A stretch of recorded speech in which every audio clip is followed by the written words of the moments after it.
Hey guys, my name is That Quiet Kid, and today we are going to do a room on Tryhackme called Intrusion Detection, which is actually based on two IDs, which is Intrusion Detection Systems and Introduction. Task 1 is Introduction. Have you ever completed a CTF and wondered, would I have been detected? This room will serve as an introduction to the world of intrusion detection systems and cyber evasion techniques. To complete this room, you need to orchestrate a full system takeover while experimenting with evasion techniques from all stages of the cyber kill chain.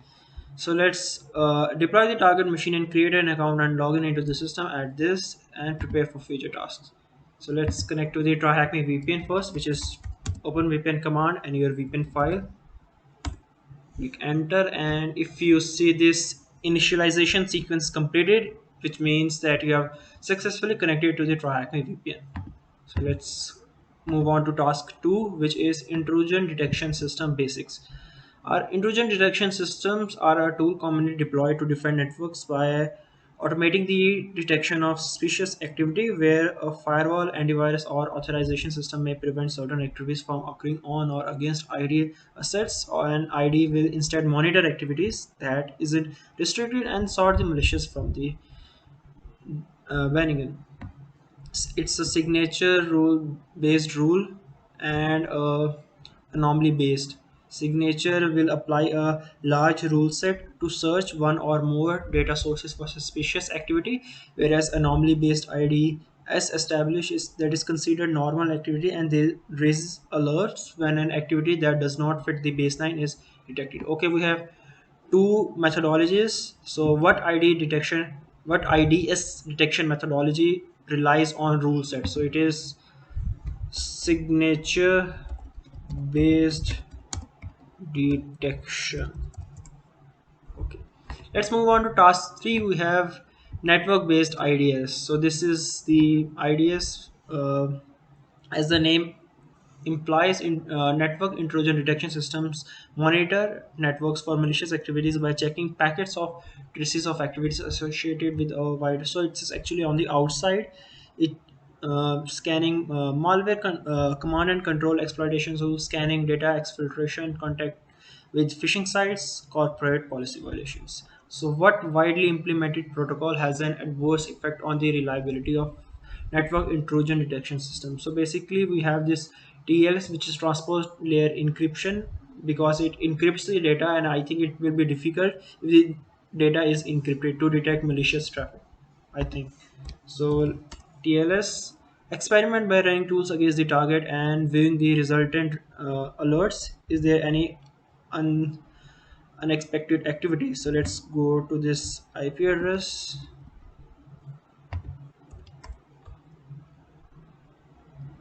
Okay, we have to create our account first. So let's create an account. Go here, and username will be That Quiet Kid.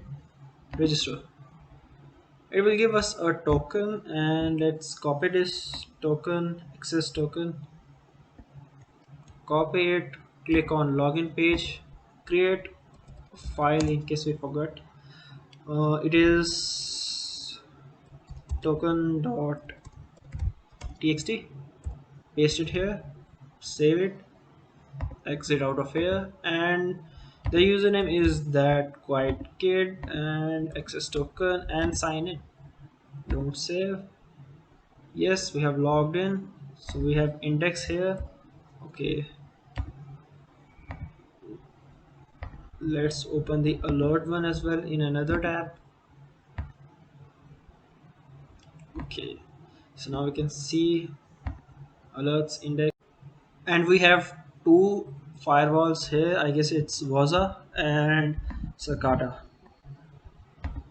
So let's move on. Experiment by running tools. Click on complete, and we will run tools in the next task, which is task number 4: reconnaissance and evasion basics. So now that the basics of network intrusion detection system have been covered, it's time to discuss some simple evasion techniques in the context of the first stage of the cyber kill chain, reconnaissance. Let's first run our nmap scan and see if it alert creates some alerts or not. Okay, so let's run this. I think it will generate a lot of alerts now. I seeing it hasn't. Let's refresh. Does it need to be refreshed? And I think NWeb will generate a lot of alerts. Yes, it has started. It is generating alerts. So what do we have here? So we can use this information to test our first evasion strategy by appending the following change to the user. So we are basically changing the user agent because a normal nmap command will be detected by this Sakata firewall. So let's look at a list of user agents. Okay, let's use a Windows one. Okay, should we use a Windows one or let's use a, yes, I think Windows one. Close. Okay, it is very common, so we will use this. Let's copy our command. Okay, how many alerts is it generated? It has, our current score is 51 and the total number of recorded IDS alerts are 11. And let's cancel out this nmap first. Let's run this and paste the user agent.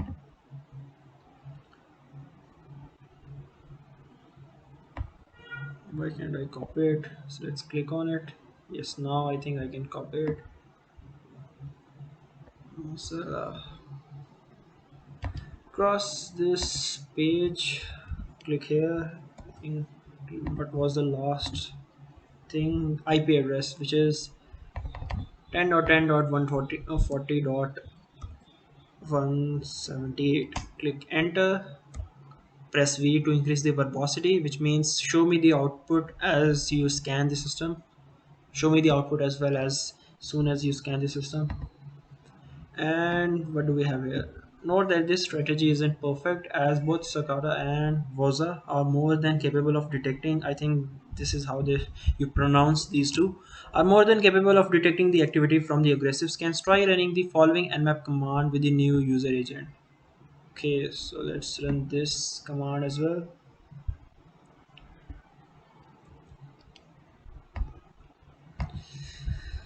Split terminal horizontally, and let's, yeah, I know running as root is not secure, but I'm doing this in a virtual environment.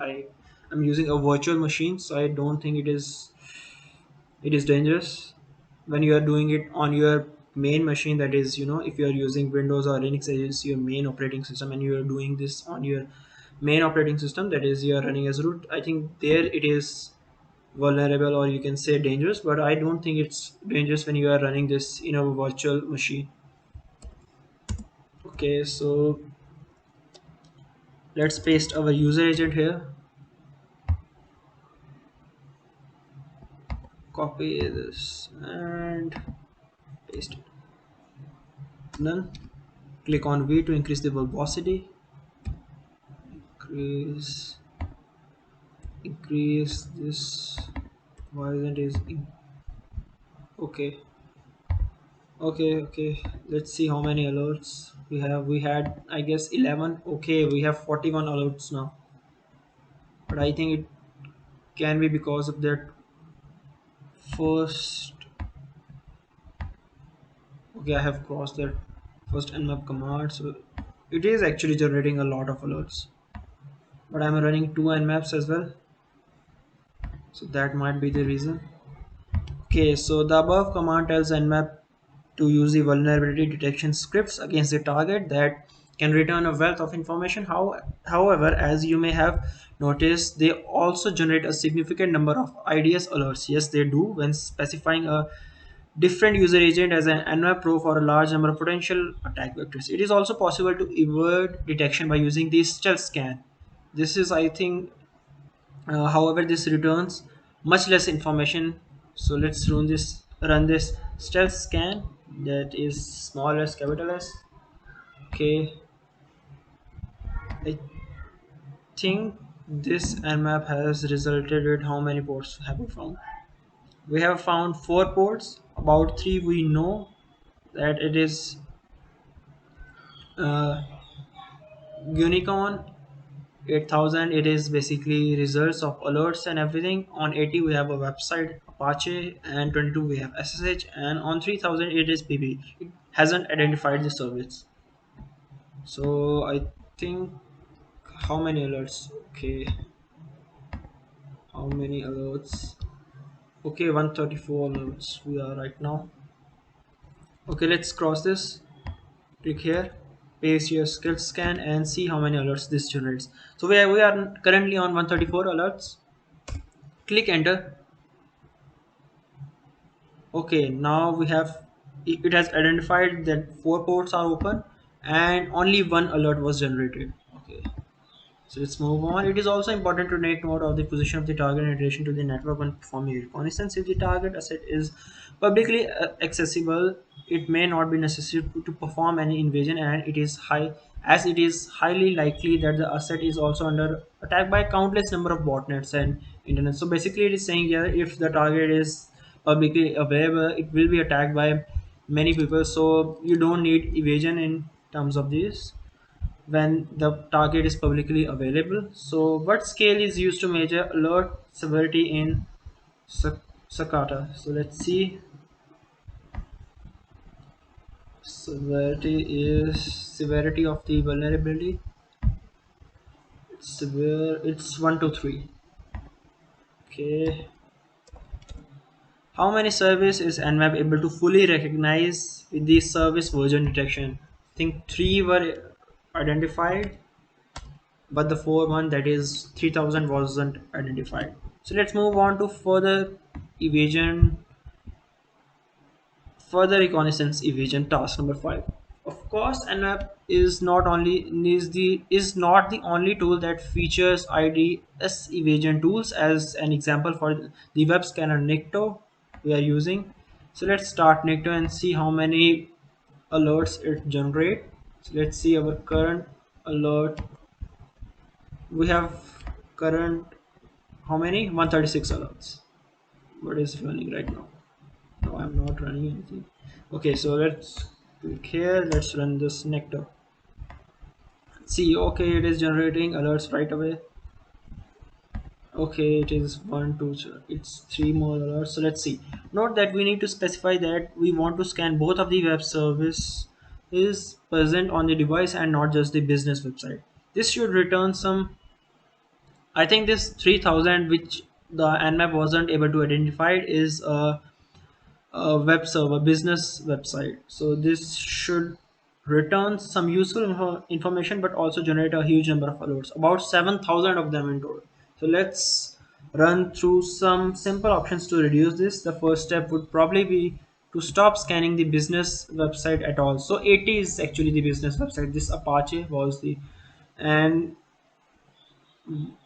okay, stop scanning the business website at all. Have a look around, and do you see any evidence of interactive elements or web application framework? Static sites do not generate many vulnerabilities on their own, so it's probably best to consider that attack vector. Okay, so that 80 attack vector is closed for right now. Remember, Nikto is a pure web scanner and will not search other services for attack vector. You can update the command to this. So let's go here, cancel the Nikto command and run this, and let's see what's on. It's 10.10.140.178 and the port is 3000. So let's see, what do we have here. We have Grafana login.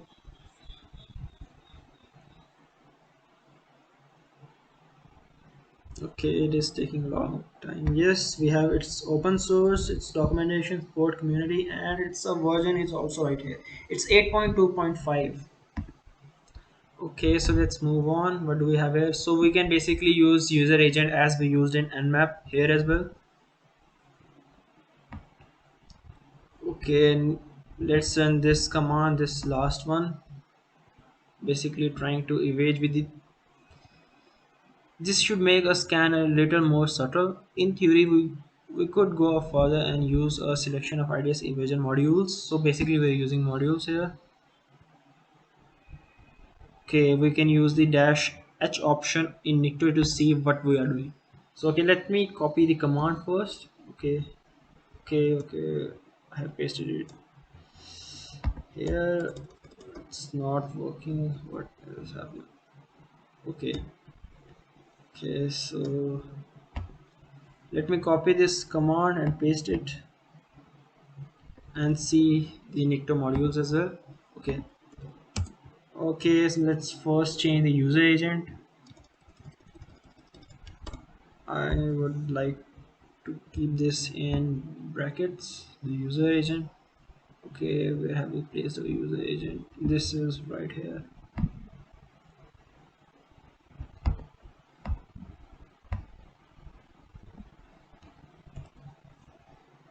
Okay,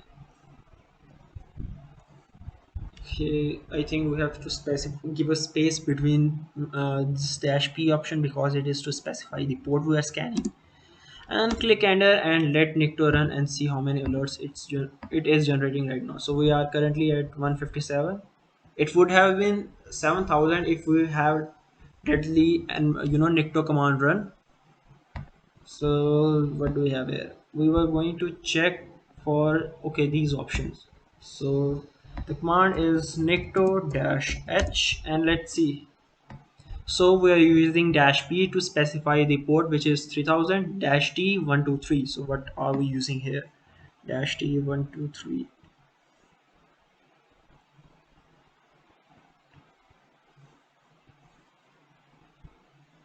Okay, I think it's scan tuning. So interesting files, scan in logs, misconfiguration default files, and information disclosure. So basically we're using these three.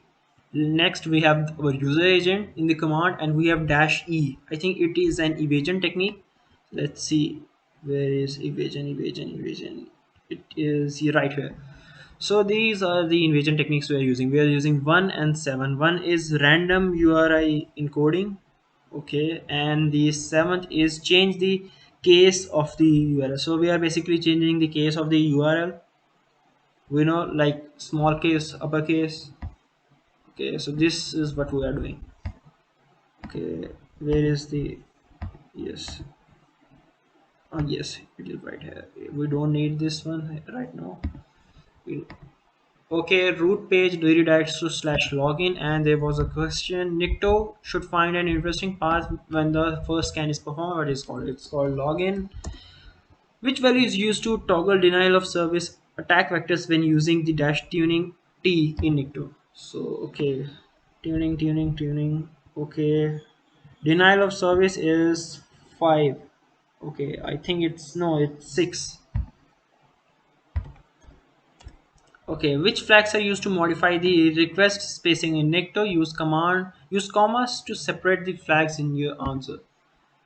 Okay, what we are looking at? Request spacing in Necto. So let's see. Okay, do you see something? I, request spacing is in 6 tab as request spacer. Use a carriage return as a request spacer and use binary value as a request spacer. So I think it's 6 A, comma B. So how many alerts it has generated? It has generated only I think 11 alerts, and we're running Nicto. Okay, so these are not very stealthy as we have thought. I think we know that Nicto generates a lot of requests. So let's do open source intelligence, which won't be logged. Because in open source intelligence we do not directly engage with the target, but we keep on the outside and just observe. So continuing from the sonar analogy from earlier, if nmap and other scanners are active sonar, then OSINT, we can say OSINT is a passive, because intelligence is gained not from active probes but from listening to the information that the target freely distributes. So basically, as we know, when we were looking at this Grafana website and we saw this version 8.2.5, this will be considered under OSINT because we didn't engage with the target. We just opened the website like a normal user and saw the version. So basically, what version of Grafana is this server running? It is 8.2.5, What is the what is the ID of the severe CVE that affects this version of Grafana? So we will Google this Grafana version 8.2.5 exploit. I think it's exploit GitHub. Okay, we have a CVE right here. It is an unauthorized arbitrary file reading vulnerability. So basically we can read any file from this machine using this vulnerability. So this is the CV. Let's copy it and paste it here. Okay, yes, it is correct. If this server was publicly available, what site might have information on its services already? So we know that Shodan, it has told us here OSINT, it is a website which keeps the information of services which are openly available. So what do we have? Information of the service on a node can be acquired with tools like Shodan. It consists of tools, basically machines that are exposed to the internet, and additional resources may be found using search engines and advanced tags like site, file type, title. This is basically Google docking, and subdomains related can be found using recon-ng, and subdomains we can found using Nicto, not Nicto, but GoBuster and Buster as well. ASN and who is curious may reveal what provider is responsible for hosting the site. So basically this what I think it's Shodan. How would you search the site example.com for PDF files using advanced Google search tags? So basically we are specifying the site first when we are using Google Doc. It is example.com is the site here, and we are looking for PDF files. So I think the file type tag will be used to specify that it is a PDF and click on it. Now let's move on to task 7, which is okay, how many alerts has it found? Okay, 189, and our network is still running. I don't think we need it, but let's see, let it run. Okay, rule set. Any signature based IDS is ultimately reliant on the quality of its rule set. So basically, any signature based ID is reliant on its rule set. The rule set is actually a set of rules that we have defined, that if you see this kind of thing, then block it. If you see this kind of traffic, block it. So basically we have an exploit available, and we will wget it into our own machine, and let's run it. Okay, I don't think we need to run Nicto anymore. I think let's collapse subterminal. Yes. Okay. I'm in the right folder. I think so. Yes, I am. I've copied it.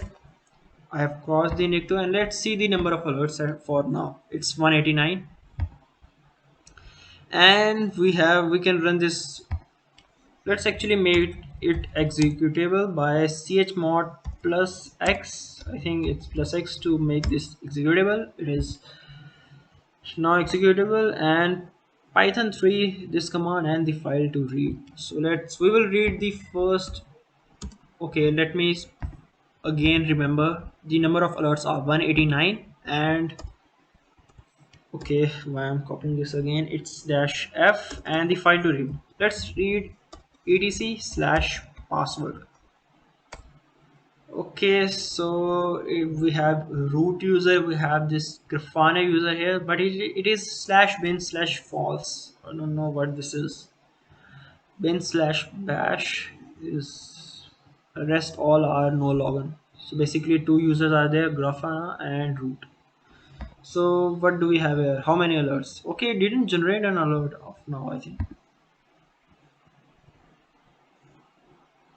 I just read the ed slash password. So let's see what you can find on the server. Remember that the exploit gives us access to the same privileges of the users that's running the service. So basically we have the same privileges which of the user that is currently running on the server. Once you are happy with what you have found on the server, have a look at IDS alert history at this. Can you see any evidence that this particular exploit was detected? Like I said, not all rule sets are possible.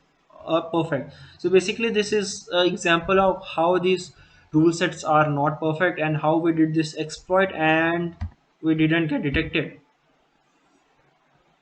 Okay. So what is the password of the Grafana admin user? Okay. So you have a Grafana admin user. Okay. Let's see the hint. The passwords for the admin accounts used in network services can be set ahead of time, usually by modifying the primary config file. So we're looking at Grafana primary config file. So I think in this GitHub exploit, it must be here. I think it's this. Let's read this file and see. Okay. So let's grab something as well. So what we are looking at is actually this Grafana admin user. Okay, so let's grep dash I and what's the name? It's Grafana admin, I guess. Click enter and what do we have? Yes, we have this user, but we didn't get his password. So let's search for password now. Okay, yes, we have the password here. Copy this password here, save it into a file called pass.txt for future reference. Paste it here, exit out of it. I'm using gedit as my text editor because it is fairly simple to use. You can use Vim as well, Nano as well. There are a lot of text editors, but gedit is very easy to use. Is it possible to gain direct access to the server now that the Grafana admin is known? Yes, I think we can get direct access to the servers because I know there was a service called SSH running on port 22 to which we can log in.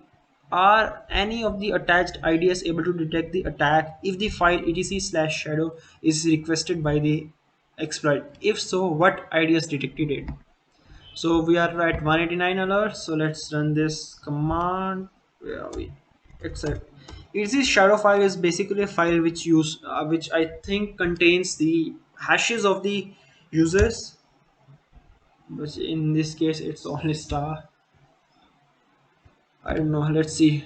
Yes, an alert is detected, and which one detected it? Hmm.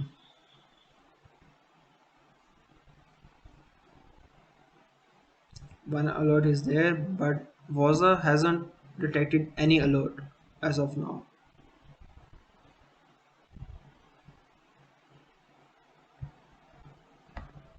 In the last page is 15. Nothing. I think Waza must have detected it. Let's see what we have here. I think Sa- Sakata detected it. Yes, it did. Yes, they are 118. There were 189 alerts, now 190, and we see Waza there isn't any alert, and it must be Sakata. So let's see. We have now what do we have now? Task 8, that is host based ideas. Not all forms of malicious activities involve network traffic that could be detected by network intrusion detection system. Ransomware, for example, could be distributed via an external email. So now we are looking at malware execution system configuration changes, software errors, privilege escalation. So basically what a network based intrusion detection system did was it monitored the traffic coming into the network, but now we are using a host based IDS which is trying to detect anything wrong within the network. So this is how I think it's working. So the primary difference between this host base and is the type of activities they can detect. A host base will not typically have access to a log of network traffic and unable to detect certain form of activities at all, or will only be able to detect more aggressive activity. We can demonstrate this by running this command and take note of ID what uh, what IDS activity detects the activity, remembering that Waza and Sakar are both attached to the target. So let's run this. Okay. Waza may be able to detect that an insecure SSH connection attempt was made to the server, but will not mention the connection to the HTTP server. Unlike Sakata, however, if we run this command, Fuzzer will create thousands of alerts. Okay, so this command right now, how many alerts do we have? We are running nmap, I think, service version detection. It should generate alerts. Why isn't it generating any alert? Hmm. Yes, it is generating. Okay. So now we know that Vaza hasn't detected any of this. So let's do the vulnerability scanning script and see if Vaza now detects it or not. It is said that it will detect what category does Vaza place HTTP 400 error code in. Let's see. Okay, let's see. It hasn't detected anything as of now. Okay, let's increase the verbosity. Okay, we are seeing a lot of alerts, but Versa hasn't detected any of them. What it is supposed to detect? Okay, so I think then Sakata is detecting all these alerts. Yes. Why isn't Versa detecting? This vulnerability script is running.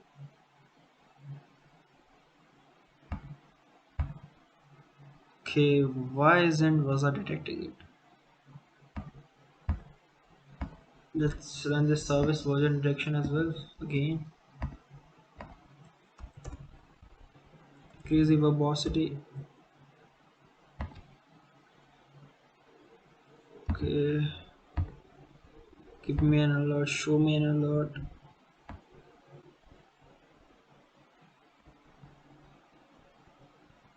Why isn't it detecting?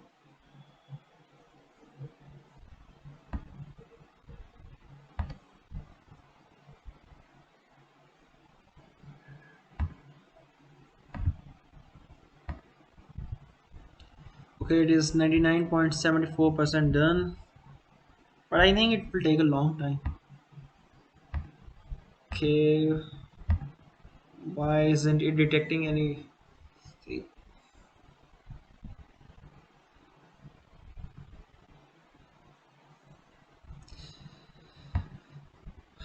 everything is running, it is detecting all alerts, but it is pulling in. Sakata is detecting everything. What do we do here?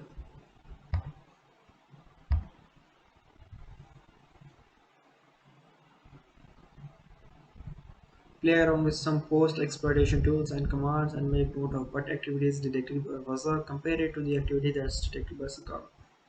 So we're running both these commands, but Vasa isn't detecting anything. Let's refresh this page. I think it should detect. Why isn't it detecting?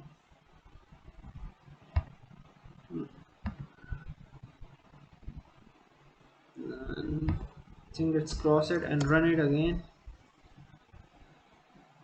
This script that is trying to identify vulnerability must be detected by Vasa.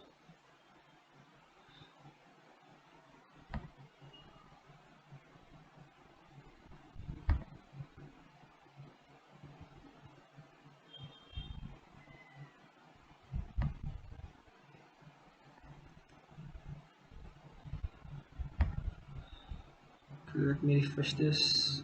Okay, it's still showing nothing. So okay, I think this nmap command will take a long time to run completely because it was 99.94, 99.94, and then again and again this.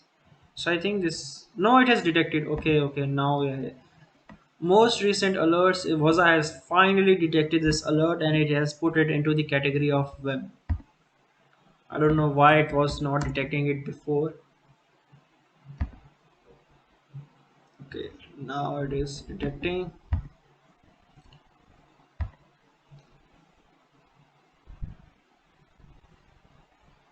Okay, this because we were identifying the vulnerabilities. Click on complete, and what do we have here? So the service version detection was only I think identified by our Sakata, and some of the script vulnerabilities were also identified was identified by Sakata, but wasn't identifying for, at first, but when I ran the command again, it identified.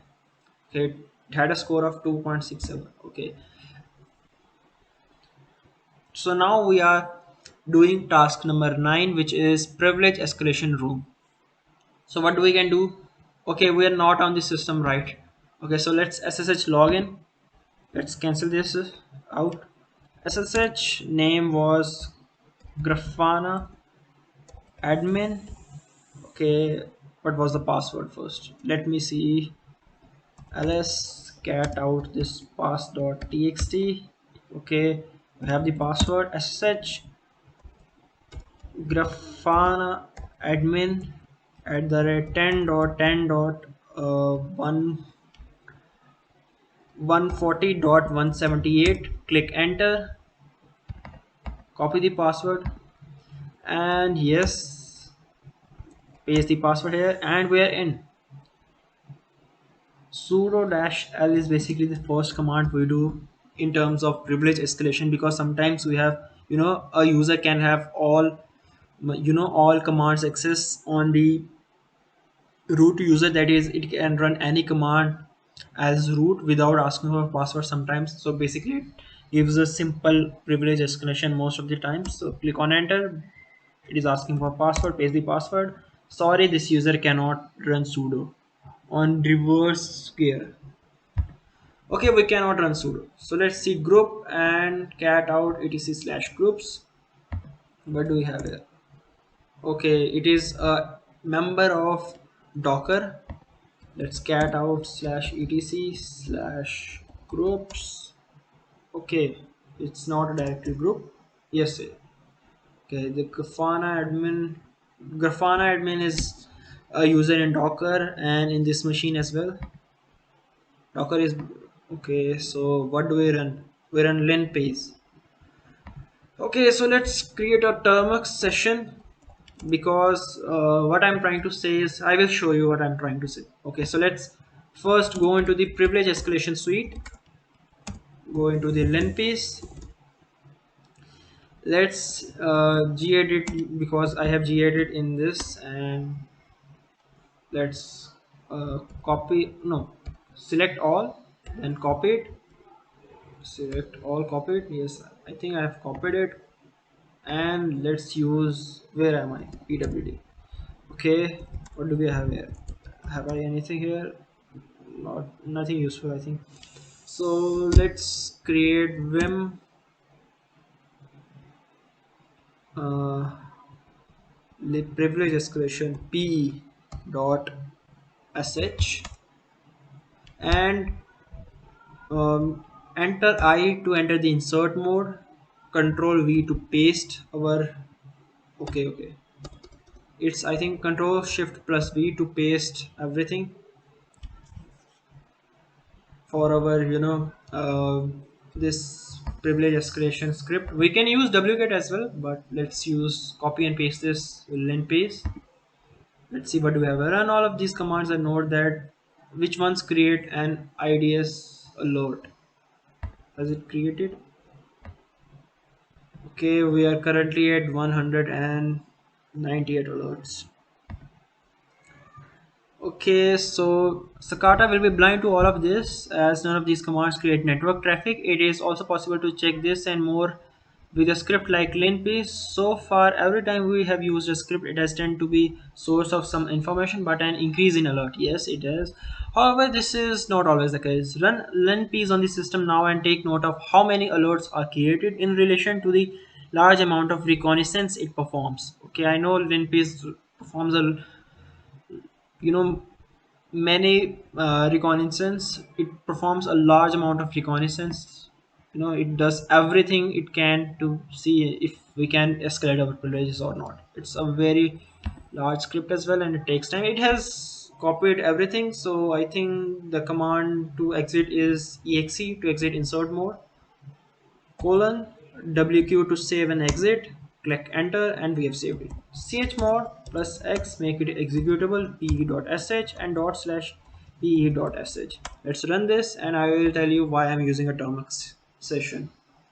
Yes, it is saying that we can use wget to download this script, but TLS restricts its ability to actually detect the traffic without the deployment of web proxy servers. It may also copy and paste the script's content. However, most host-based intrusion detection implements some form of file system integration monitoring, which would detect the addition of script even if an antivirus was not involved. So it basically is saying that host detection system will detect even though it doesn't have an antivirus on it if we have downloaded any script, addition of any script. But it is saying more on that later. So has it generated any alert? No, it hasn't. We are running linpace and the number of alerts are exactly the same, and linpace is doing its work.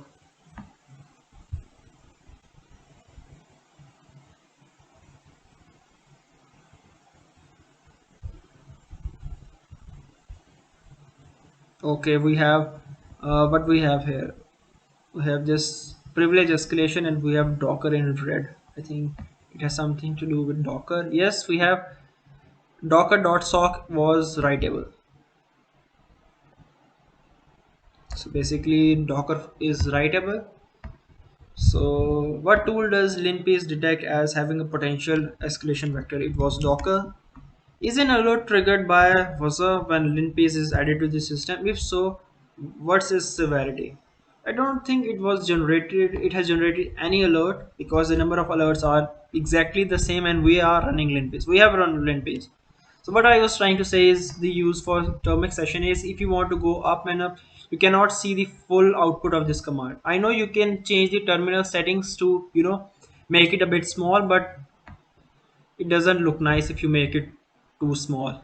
I'm trying to say is this, where is it? Actions. I think view. Okay, zoom in, zoom out. Yes, you can zoom in and zoom out. I think then you may be able to see more of the output by linpace, but as you can see that if you're running in a normal terminal session you cannot see the whole output. So that's why I will use termux session dash s, I think, to specify new session dash s and the name of the session. The name of the session will be, let's name it session, doesn't matter. Okay, now let's run the linpace dot slash pe dot sh. Okay.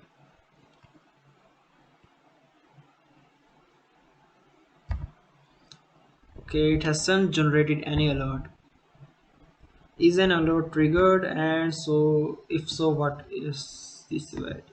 So basically the majority of the severity was actually 5, so I will take a shot and see if it is 5, because I don't think it has detected any anything, because the number of alerts are exactly the same and I'm running linpiece for the second time.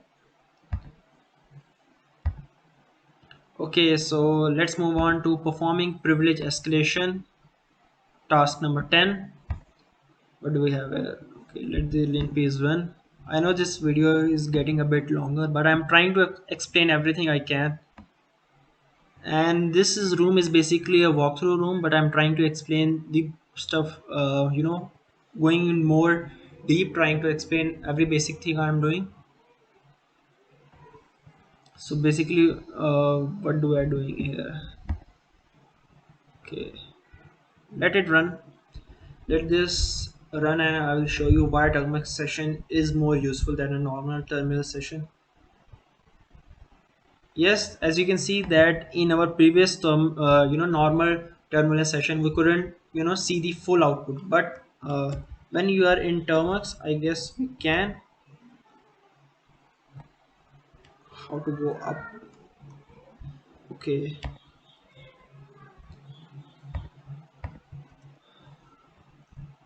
why isn't it working?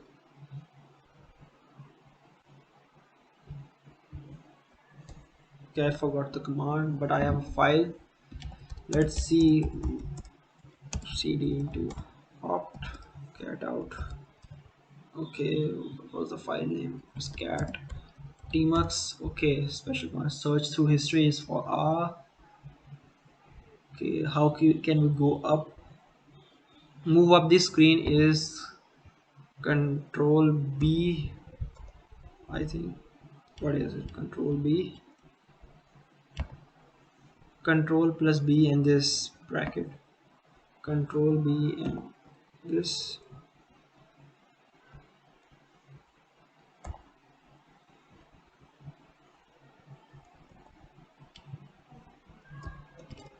Why isn't it working? Move up the screen.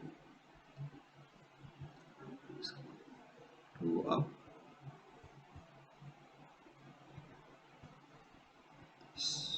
Okay. Okay, I think now, okay. So now we can see the output.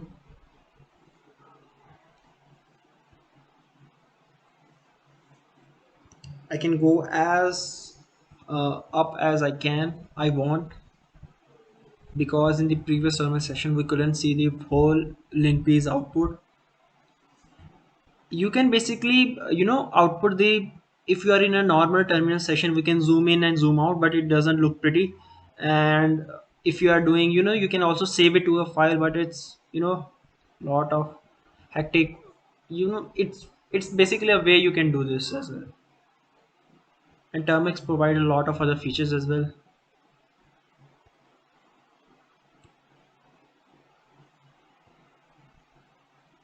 Okay, as you can see that I can go up and see every output of this command and analyze it. You can copy it to a file, but I think it is a better way to do this.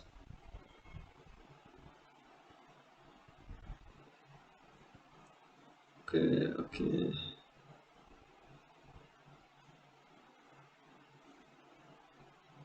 Now we can see, in the previous command we couldn't see this, that is Docker is writable. If you have to go from, after the this linpace command has executed. So this is actually a way you can do, see all the output of your linpace, or or something that has a lot of output. You can also save it to a file if you are in a normal terminal session, but I don't think it will be in color, and it this way it is quite easy to identify. So I think how to go to down, control DNS, send screen to other, use SSH, list sessions on terminal, search through history, control B, line. Okay, control B and control plus B, and then this control plus R.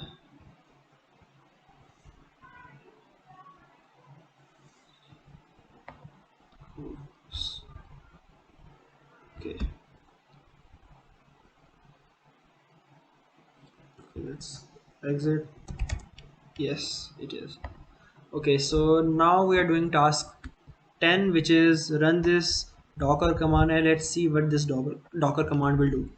So this will spawn a container in an interactive shell, override the following default entry point to give us a shell, and mount the host file system to root. From within this container, we can then edit one of the following files to gain. So basically this is, we had write access over Docker, and now we can overwrite the Docker files to get to root. From this we can edit one of the following files to gain elevated privileges. So we can etc/group, we can add the Grafana admin account to the root group. Note that this file is covered by the host intrusion detection system. Okay, so we are going to run this docker command. Okay, we are root. Okay, so let's add this Grafana admin to the root group. I think we have Vim. Okay, it doesn't have Vim. What happened? I think we were on the Docker first, and now on the main machine it doesn't have any text editor. It doesn't have Nano. It doesn't have Vim. Okay, let's find a simple thing. Let's echo this command to. I think this double arrows is for overwriting. Think so. Editing this file would allow you to add the Grafana admin to the sudo's list, and thus you would be able to run sudo to gain extra privileges. Again, this file is monitored by Waza. In this case, you can perform this by running. So let's see. Has it detected?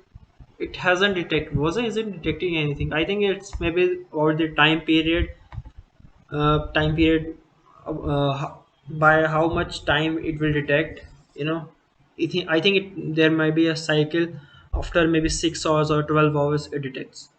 So perform the privilege escalation and grab the flag in slash root.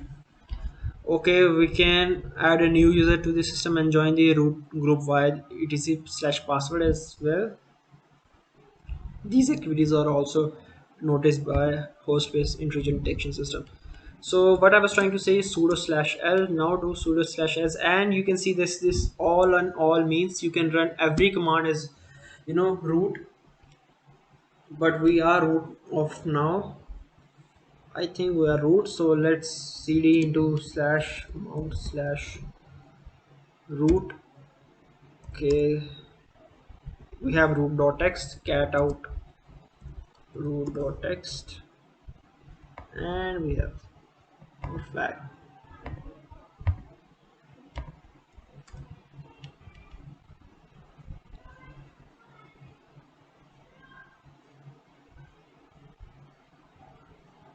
Okay, we have basically mounted the root folder using this. We had a write access over docker, and we have mounted the root folder. I think slash mount is for mount, so we have basically mounted the root folder, I guess. No, we have mounted, but do we have mounted entry point? Yes, see master. We exploited the docker write access, and we have mounted the, I guess, the machine. Okay, so now comes the part of establishing persistence. Persistence means, okay, we have hacked this machine, we are in, we have got everything we have wanted, but now what? We may have to visit the machine again in a sometimes. How can we, keep our access? This is about persistence. So we can use the SSH keygen. So I will show you how to do this. Okay, so let's cd into slash root ls. Do we have something? No. Let's make a directory called .ssh, and no, not clear screen. Ls nothing. I've just created this folder. Okay, so where am I? Okay, go back to directory. Okay, let's cd into slash home slash car slash, think it's this clear out. Okay, so let's use SSH keygen and click enter, and the folder I want is this. Copy it, paste it, and the file name be id underscore rsa. Click enter, click enter. So we have our files. Okay, what do we want now? Okay, we want to cat out this id. Okay, underscore rsa dot pub. Okay,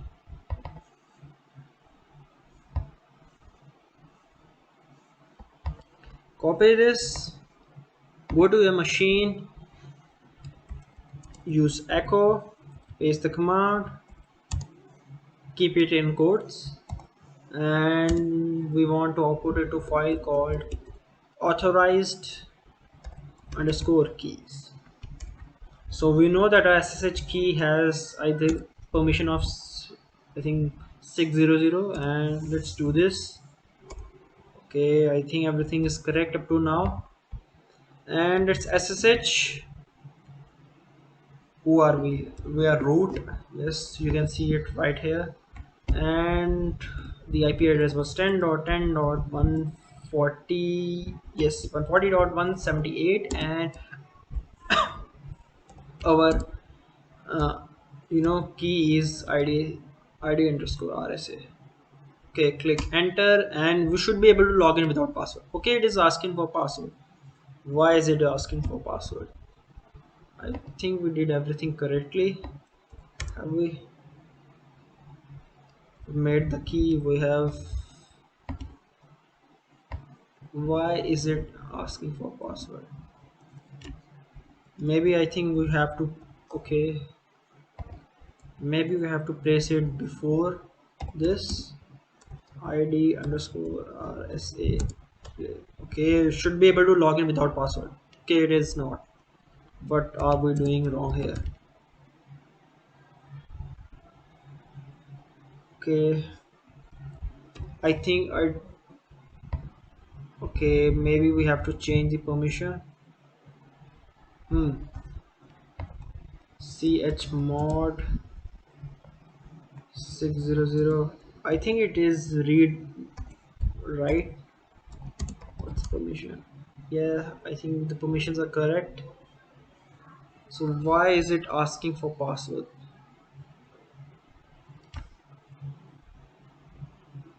Okay, everything is, everything seems correct. It shouldn't ask for password. Why is it asking for password? So maybe it is asking for my machine's password. Like, is it? No, it is not.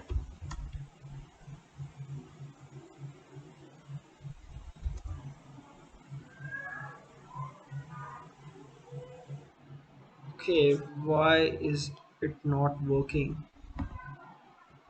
Okay, let's go to cd into mount slash root cd2.ssh. Okay, I think I'm in the wrong folder. Okay, here we have the authorized key. So let's overwrite this authorized key.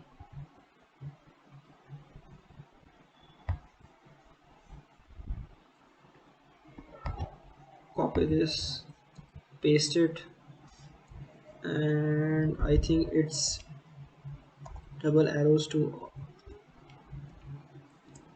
okay, I think it should overwrite now. Okay, so let's try to log in now. Actually, I was in the wrong folder, that's why it was not working. It should work, it should work, it should work. Yes, and it has worked. Now we are root and into the machine, and this is how we do persistence, basically maintaining our access.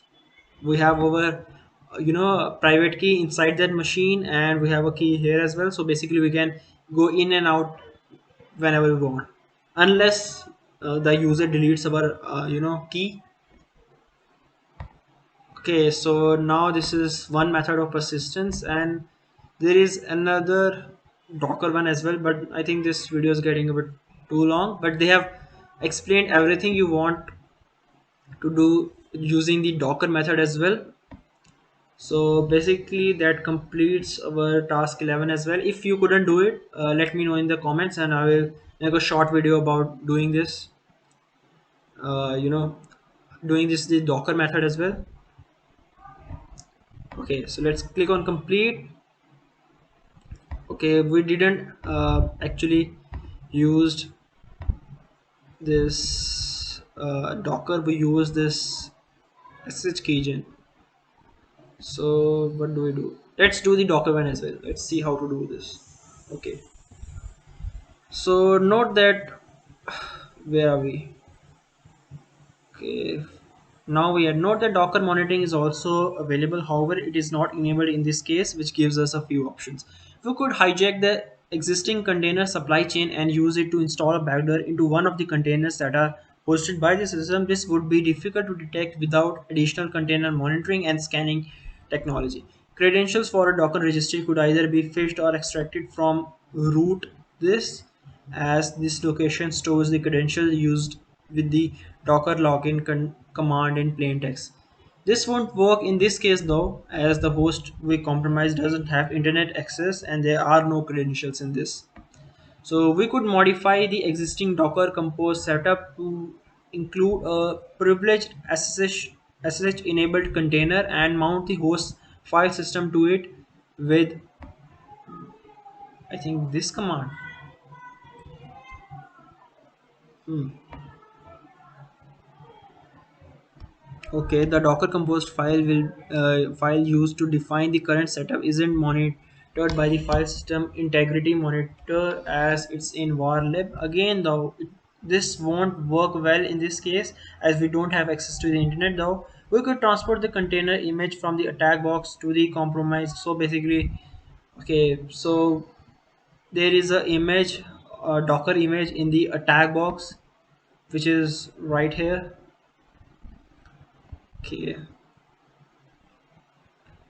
you could also compromise. Okay, from the attack box to the compromised, we have via SSH. You would also need to open up a new port for the SSH connection, which would show up on the system inventory report. We could modify an existing or a new Docker Compose setup by using the entry point option to grant a reverse shell. Using Docker Compose also allows us to modify automatic restarts, which increases the backdoor's resilience. This option also replaces the typical client-server connection model, so we don't need to open any ports on the host. To perform the last option, append the following to the new Docker Compose file. Okay, there. This is basically a reverse shell. What is the Docker Compose file?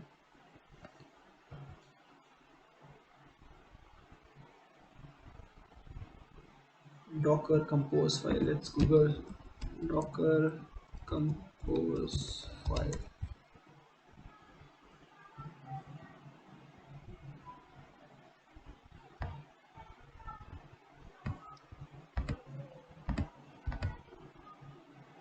Okay, this is the file. We will locate this file first. Let's do it from our shell. Can we do Vim? Yes, we can do. I don't know why was Vim and other editors were not working when I got to root. It's working. Let's exit. Okay, it's working from our shell. It is installed on the system, but I don't know the way. I think we did privilege escalation. I think we were in a Docker. I think we were in a Docker where there wasn't, Vim or any other text editor installed. I think that's true, and if I'm wrong, please let me know in the comments. Okay, so what we were doing, we were locating that file. So let's use the find command slash identify the type. It's a file name we know. Place it here. Okay, why is it a space there? Okay, and we don't need any errors. I think it's slash dev slash null. I think I'm I think it's correct. So let's see. Okay, it is here.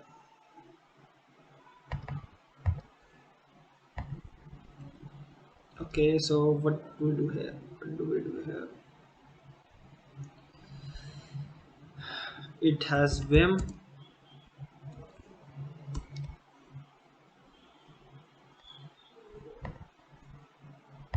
Okay, so to perform the last, append the following to a new Docker.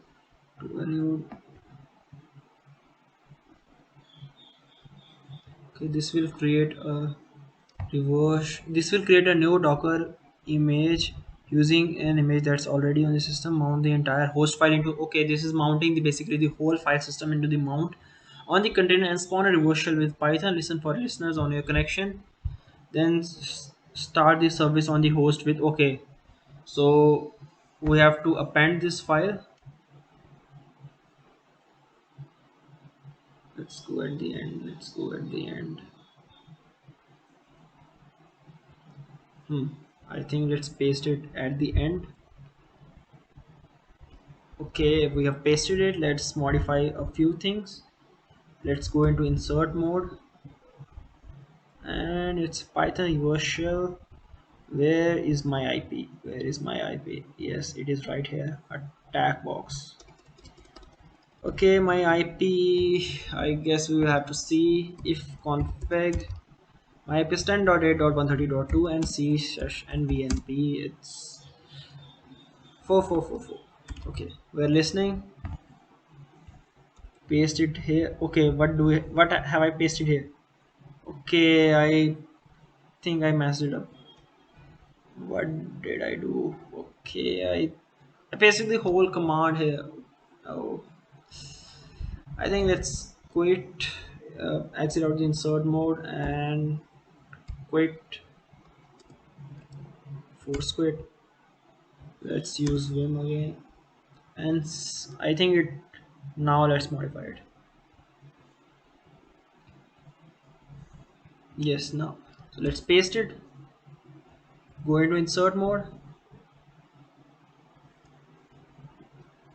Okay, the IP is 10.8.130.2 and the IP is comma 4444. Okay, so now we can exit the insert mode.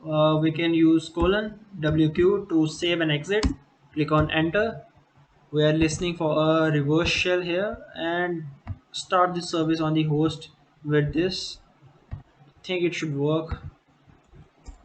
Okay, have we got anything? Have we got anything? Not yet. Can't find a suitable configuration file in this directory or any parent. Are you in the right directory? Okay, it is asking us to be in the right directory. Okay.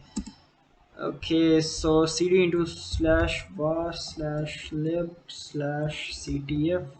I think, am I right? Now, okay, okay, it is working. It is doing something. Okay, we have now got our persistent shell through this docker method as well, and we did it through ssh method as well. They pretty much explained everything. That is, we were going to add this thing, that is, it is defining the version, backdoor service, restart always. This is the image we are, I think, mounting. Entry point is basically a reverse Python reverse shell which is spawning a bin slash sh, and then we are mounting privilege equals to true. So that completes our task 11, and what do we are up. I hope you have enjoyed this room. So let's see how many alerts we have generated. We have generated three. I think only four more alerts were generated. So I think it's all on the host is detection system, that I think it has a certain time. Let's see, time cycle in which it scans the systems. It doesn't always keeps on scanning the system. I think it's an awesome, it might be in some hours. So I hope you have enjoyed this room and learned a few things. Yes, we did. As previously mentioned, this room was the first public test of the ctf scoring system project I have been developing. I have enclosed a link to the source code for the scoring system. It's licensed under this AGPL 3.0, so feel free to modify it or add the system to your own CTF. Okay, so thanks for playing, and this room has been created by Cool Computer Man. So thanks to Cool Computer Guy and Tryhackme for providing this room and keeping this room free. So that completes our intrusion detection room, and thank you for watching.